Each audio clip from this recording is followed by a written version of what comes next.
मैंने जल्दी से स्नाइपर राइफल असेंबल की और बैरल को शिपिंग टर्मिनल के सामने वाली इमारत की ओर निशाना बनाया। लक्ष्य कार से लौट रहा था। मैंने तुरंत स्कोप का मैग्निफिकेशन एडजस्ट किया और एक राउंड चैम्बर में डाला। लक्ष्य की सिक्योरिटी डिटेल आसपास को स्कैन कर रही थी। एक गार्ड ने जल्दी ही सामने कुछ असामान्य महसूस किया और जांच करने वाला था। मैंने हेडशॉट लिया।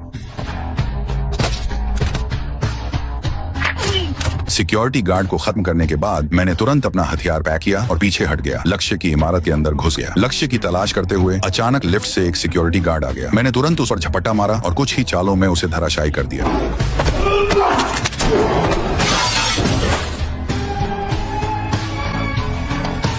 जैसे ही मुझे लक्ष्य मिला, मैंने उसे सीधे खत्म कर दिया। मैं एक CIA हत्यारा हूँ। मेरी एक दिनचर्या है। हर मिशन के बाद मैं गर्म शावर लेता हूँ और सभी संबंधित दस्तावेज और खुफिया जानकारी नष्ट कर देता हूँ। मैं कभी कोई सबूत नहीं छोड़ता। इसी अत्यधिक सतर्कता ने मुझे कभी पकड़े जाने से बचाया है। मिशन पूरा होने के तुरंत बाद मैं अगले असैसिनेशन के लिए हेलीकॉप्टर से रोम चला गया। होटल पहुंचते ही मैंने हमेशा की तरह एक अखबार उठाया। मेरा एम्प्लॉयर लक्ष्य की जानकारी को अखबार में छपी एक विज्ञापन के रूप में छिपा देता था। साइफर की से डिकोड करने पर मुझे लक्ष्य की पूरी जानकारी मिल जाती थी। फिर उसी जानकारी के आधार पर मैं निर्धारित लॉस्ट एंड फाउंड में जाकर एक ब्रीफकेस उठाता। उसमें विभिन्न हथियार, इमरजेंसी सप्लाई और लक्ष्य की तस्वीरें होती थी। सब कुछ ठीक होने की पुष्टि करने के बाद मैं हथियारों को लॉक कर देता। मैं सेफ में दस्तावेज खोलकर रखा ऑपरेशन के समय इस्तेमाल करने के लिए। लेकिन इस बार कुछ गड़बड़ हो गई। डिनर के बाद अपने कमरे में लौटे ही मुझे खतरे का एहसास हुआ। मैंने तुरंत सेफ खोला। अंदर के सभी दस्तावेज और हथियार गायब थे। इससे पहले कि मैं कुछ समझ पाता, अचानक मेरे सामने एक महिला प्रकट हुई, हाथ में बंदूक लिए। मैं उसे पहचान गया। पहले बार में वह मुझसे ज्यादा दूर नहीं बैठी थी, अब वह यहाँ थी। साफ था कि यह सब पहले से तय था। और भी चौंकाने वाली बात, उसे मेरे सभी राज पता थे। उसने मेरा असली नाम तक बता दिया। उसने कहा कि अगर मुझे यकीन नहीं तो मैं पीछे वाली टेबल पर रखी फाइल चेक कर सकता हूँ। कौन सी फाइल?